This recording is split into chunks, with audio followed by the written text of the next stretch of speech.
This segment brought to you by Kansas Regenerative Medicine.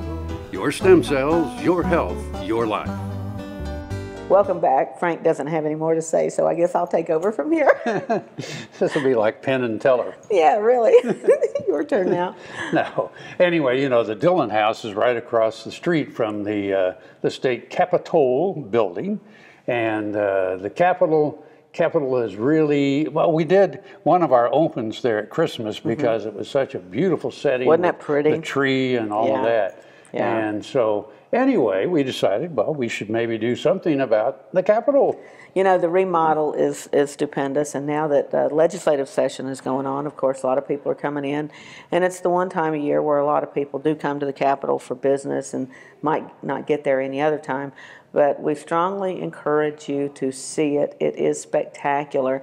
And I was showing somebody around the other day and pointing out so much that was done on the Capitol restoration was restoring things that had been covered up, you know, and it was really making sure it's structurally sound. You know, there was a lot of work that went into it that needed to be done. You know, it's a magnificent building, and well, the public entrance when you come into the visitor center, it's just, I mean, it's mind-boggling because it used to be the basement, right? And now they've completely redone it. There's a lot of stone. I mean, then there's a lot of historical pictures on the wall. It was not just a basement. It was like a dungeon. I mean, it was horrible. It was horrible. There were places you'd go back in there because I remember, you know, Secretary of State used to store stuff down there, and it was horrible. And it is wonderful now. It's all usable space. So it's not just all decorative. You know, there's a lot of really worthwhile things in addition to being beautiful. Yeah, and of course you can go up, if you're not afraid of heights, you can go up the dome, and of course it's March with the winds, so I don't know. I'm not doing that. Out there, what is it, 300 and some feet up there, so. We'll find out. Yeah. Let's take a look. Do you remember the last time you were in the State House? High school? Kansas Day 10 years ago? During the remodel? Maybe before the remodel. It's time to go back.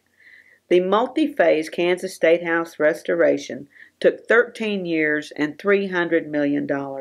It restored the first through fifth floors, rehabbed and expanded the basement, restored exterior masonry, the copper roof and dome. Triner Architects carefully designed the phasing of the project to ensure that both the Capitol and legislative chambers were open throughout construction. Work on the project included upgrading the utilities and infrastructure, building a 550-car parking garage, and a new visitor center with a classroom and auditorium. The wings, including the House and Senate chambers, were restored to their former glory. This preservation and restoration project successfully restored historic materials, maximized existing spaces by converting underutilized areas, such as the basement, into usable spaces, created new spaces, such as offices, mechanical vaults and parking, and non-obtrusive subgrade additions, and improved the building's function and safety through the use of new building systems and computer technology. As former Kansas Senator Dick Bond commented when the project was in its early stages, this is the people's house. It is a tribute to the trials and sacrifices of generations who carved a state from the violence of bleeding Kansas and sustained it through the trials to follow.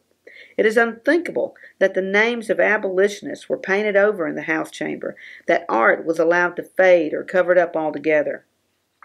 Of course, the most memorable image is that iconic John Stuart Curry mural of John Brown.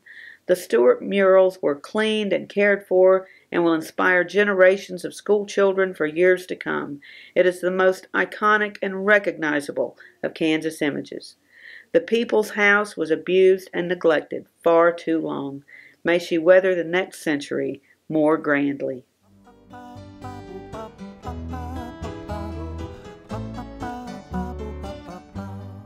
Grain sorghum is one of the most important cereal crops worldwide, and Kansas leads the nation in its production.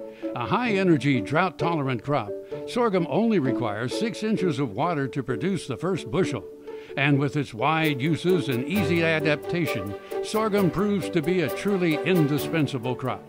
Kansas Grain Sorghum is committed to sorghum research, market development, and education. Learn more at ksgrainsorghum.org.